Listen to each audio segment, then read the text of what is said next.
Bom dia, pessoal.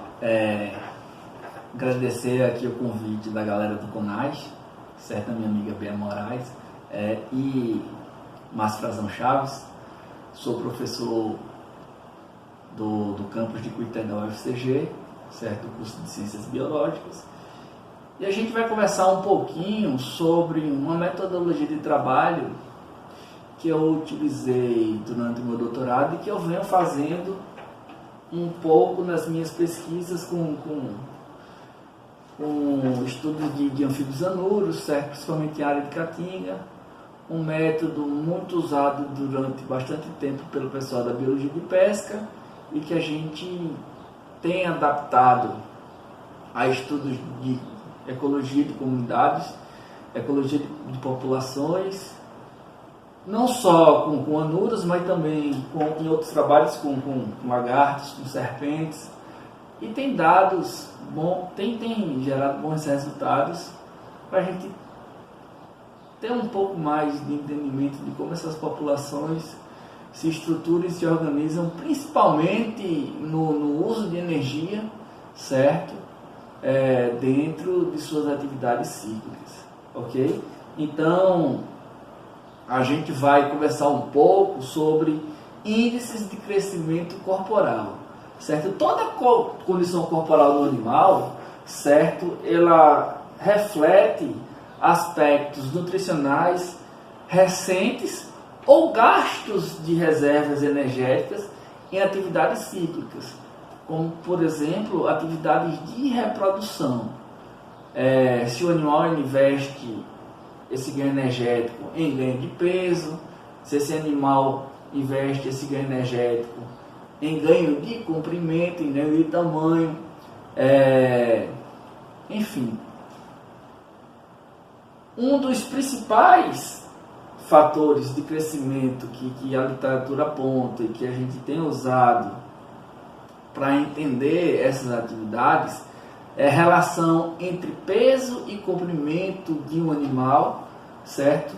E desta relação a gente consegue extrair um índicezinho chamado de fator de condição, e este fator de condição ele indica taxas de reserva energética que apontam um padrão de crescimento de uma determinada população, e a gente pode e a gente deve correlacionar estes padrões de crescimento às diversas variáveis ambientais das áreas onde essas populações estão ocorrendo, gerando assim mais dados para que a gente entenda os padrões ecológicos, seja em populações de anuros, seja em populações de lagartos, seja em populações de peixes, certo? Dependendo do seu modelo, do seu objeto de estudo.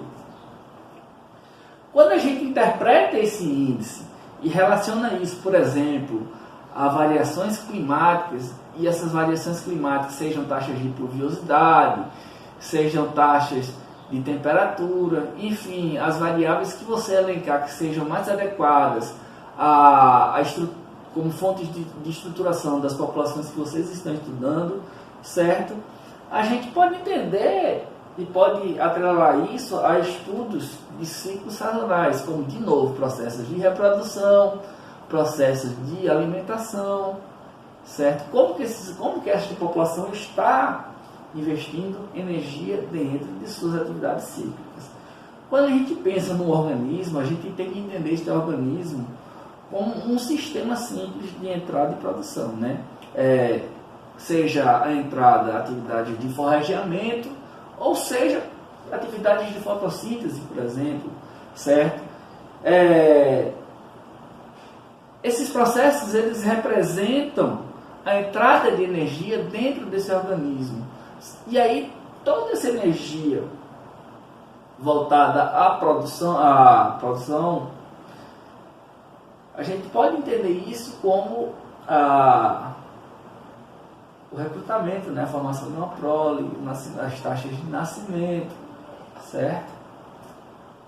Então, além disso, além de a gente poder utilizar essas relações de peso e comprimento, a gente também tem a possibilidade de relacionar o peso do animal, certo, por uma determinada dimensão corpórea.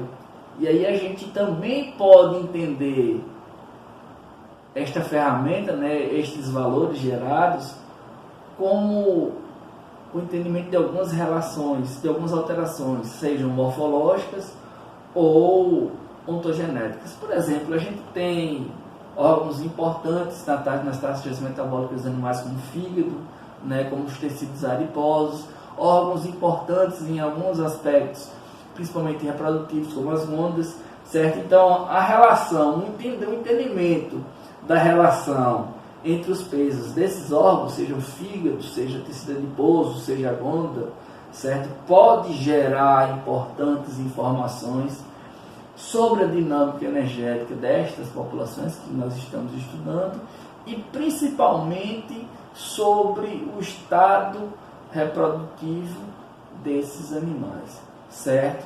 Em meus estudos eu utilizei esses dados, né, essas ferramentas metodológicas, para entender processos reprodutivos de anfíbios em regiões neotropicais.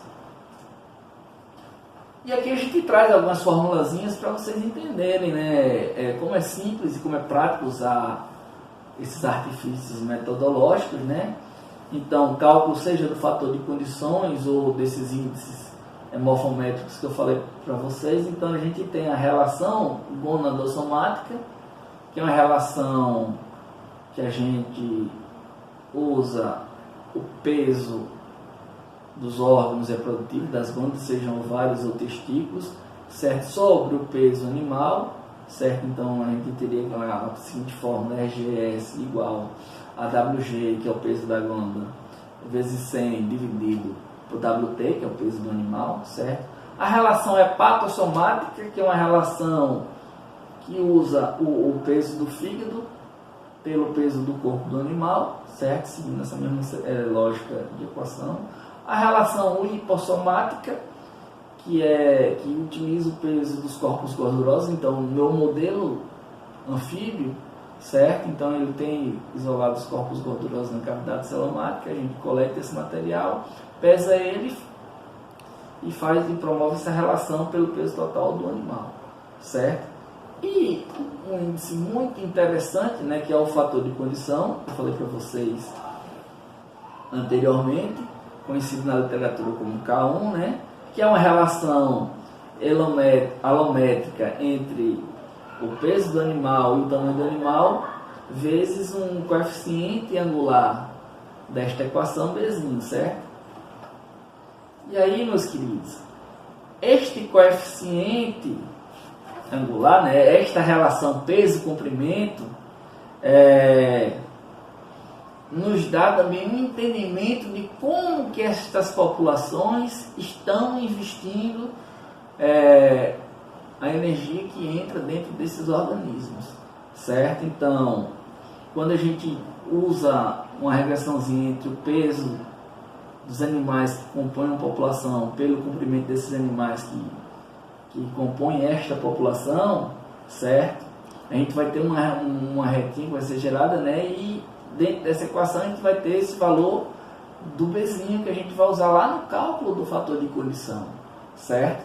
E este valor do B pode me dar um entendimento se essa população está apresentando um crescimento, um investimento energético, tanto no incremento de peso quanto de comprimento, né? Apresentando padrão de crescimento isométrico, ou se esta população está investindo energia, seja mais em ganho de peso ou seja mais em ganho de comprimento, certo?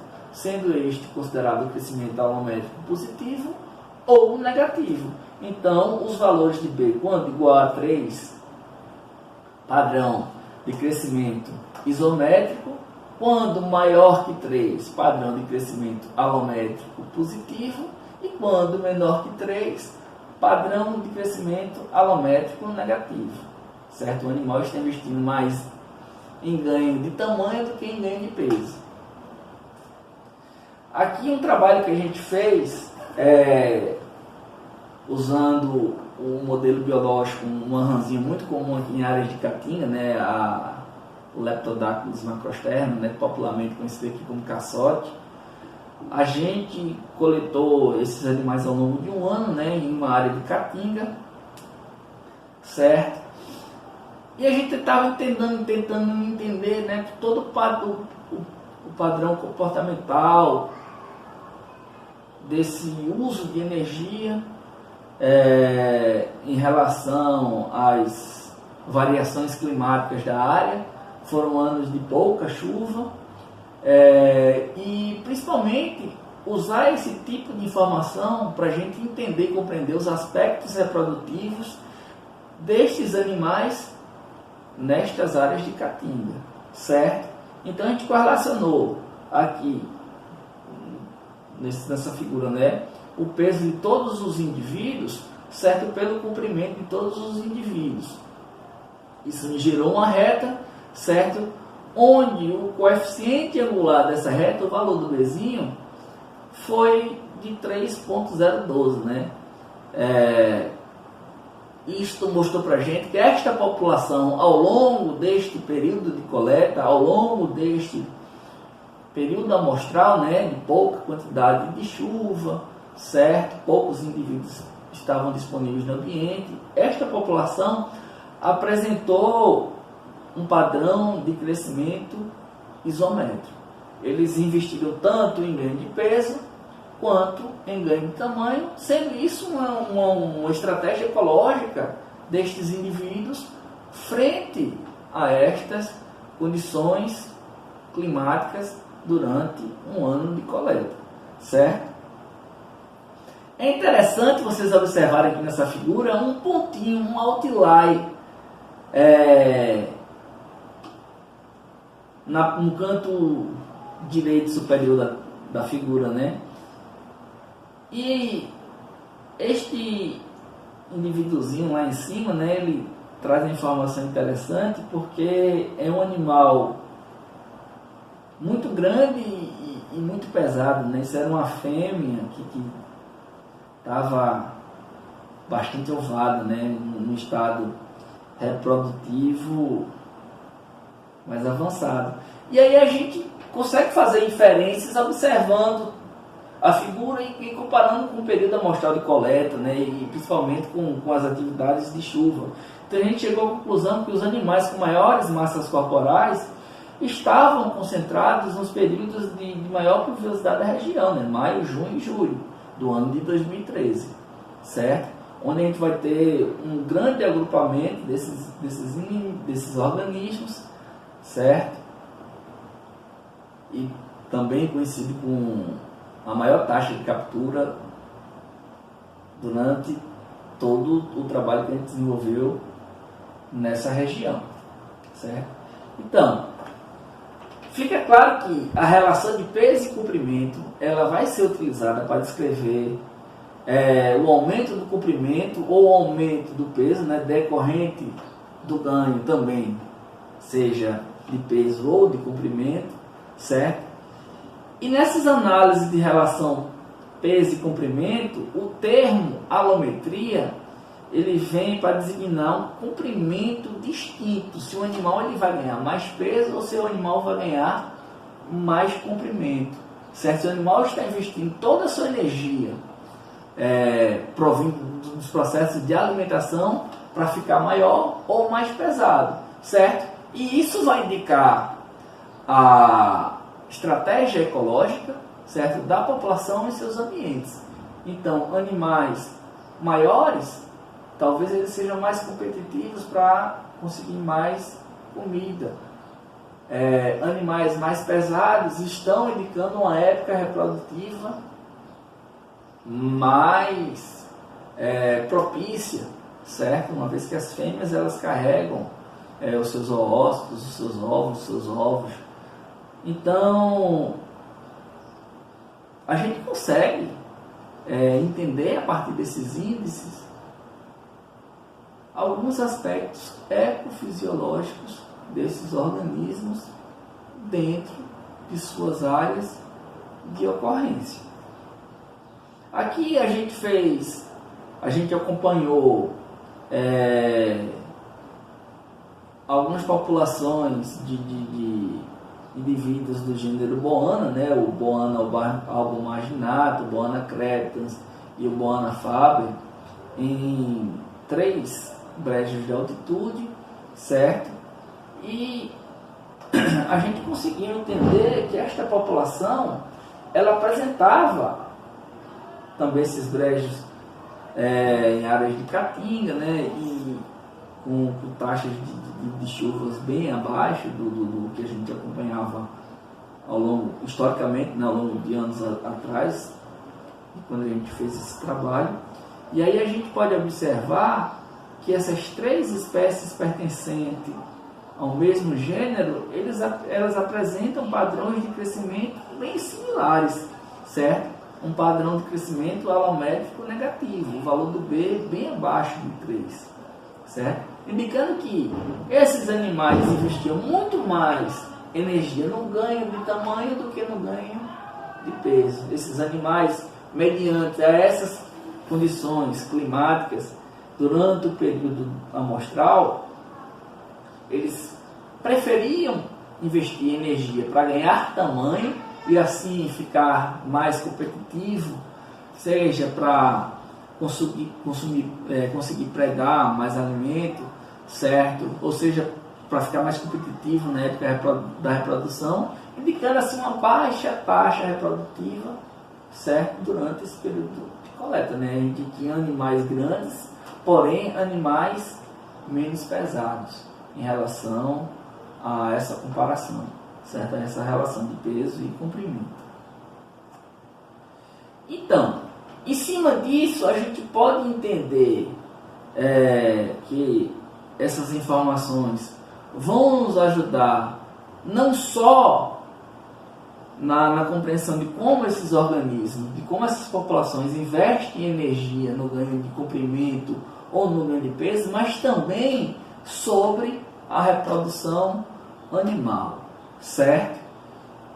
E quando a gente pensa em reprodução animal, a gente tem que ter na cabeça que nós temos uma série de conjuntos de fatores, certo? Que estão atuando sobre este processo, certo? Seja na adaptação dos ciclos reprodutivos para uma produção de prole no período mais adequado, certo? Seja nas estratégias que esses organismos vão utilizar para a produção dos seus filhotes, mas que isso tem que estar atrelado à maximização do fitness, a evitar predação, a evitar concorrência, e tudo isso altamente correlacionado às condições ambientais específicas. Essa dinâmica entre adaptações do controle do ciclo reprodutivo e essas condições que eu falei para vocês vão formar as estratégias reprodutivas das populações em suas áreas de ocorrência. E aí, eu sempre gosto de usar como os meus modelos biológicos para testar minhas hipóteses os anúrios, certo? E principalmente em áreas de caatinga. E aí, em área de dentro da biologia, de aspecto de biologia reprodutiva de anuro, as condições físicas que mais vão interferir na atividade reprodutiva, temperatura do ar, quantidade de chuva e umidade relativa, certo? A associação de todas essas condições, de todas essas características, elas vão atuar diretamente no ritmo endógeno dos anuros, certo? Seja controle hormonal, enfim. E isso é altamente responsável, no processo de gametogênese desses animais, certo? Porque eles querem investir toda esta energia adquirida ao longo do ano, né, quando as taxas de produção primária estavam adequadas, certo? Essa energia acumulada, eles querem investir em atividade reprodutiva naqueles anos, certo? Naqueles meses em que eu tenho as melhores condições para que as proles se sustentem, né? Formação dos corpos de água temporário, né? Uma boa disponibilidade de alimento, enfim. Então, a gente utilizando aqueles índices que a gente tem conversado até agora, né? Está aqui o fator de condição, está aqui a regressão gonadossomática, está aqui a regressão hepatossomática, está aqui a relação lipossomática, e a gente gera um gráficozinho e contrapõe, né, e correlaciona essas informações desses índices com os níveis de chuva da região. E aí a gente pode observar, certo, que muitos aspectos dessas relações, então, se eu tenho dentro de uma população uma maior relação do peso da gônada pelo peso do corpo, indica o quê? Que esse animal está numa intensa atividade reprodutiva, ou está pelo menos apto a esta atividade reprodutiva, né? Vou ter fêmeas maiores, vou ter fêmeas mais pesadas, porque elas estão carregando lá os óvulos. Isso aqui para sapo, certo? Se eu tenho os meses com maiores relações lipossomáticas, né? Eu tenho os maiores pesos dos corpos gordurosos nesses animais, relacionados ao peso corporal desse bicho, me indica que esse animal, certo, ele tem estocado energia na forma de gordura. E dentro dos anfíbios a gente sabe que os corpos gordurosos têm função primordial para liberar energia para as atividades reprodutivas, para a maturação gonadal, também sendo um bom indicativo de atividade reprodutiva. Quando eu relaciono o peso do fígado pelo peso do corpo do animal, certo? O fígado é um importante órgão na metabolização de carboidratos e também no acúmulo de energia, né? De glicogênio. Então eu também tenho uma ideia de uma relação fisioecológica onde esses animais estão acumulando gordura proveniente das atividades alimentares, aliás, gordura não, perdão, estão acumulando energia proveniente dessas atividades alimentares que vão usar isso, certo? Em alguma atividade cíclica. Seria a reprodução, canto de anúncio, canto de cópula, fuga de um predador.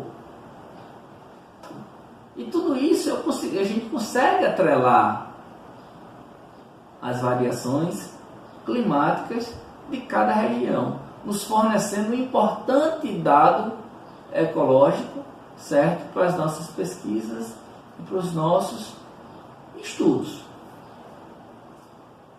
E mais uma vez, né, a gente pega aqui, está bem evidente, né, a regressão gonadossomática, nos períodos de maiores quantidades de chuva, né, na área de coleta, e aí eu tenho lá a formação dos corpos temporários, os sapinhos estão lá se reproduzindo freneticamente, botando seus girinos, né, dentro desses corpos aquáticos. E aí fica muito claro, gente, certo? A grande diferença entre os valores dessa regressão gonadossomática e os demais índices que a gente avaliou, né? Mostrando que esta população aqui utilizou toda a sua energia, certo, para uma atividade reprodutiva, onde eu vou ter as fêmeas maiores, onde eu vou ter os machos maiores, certo?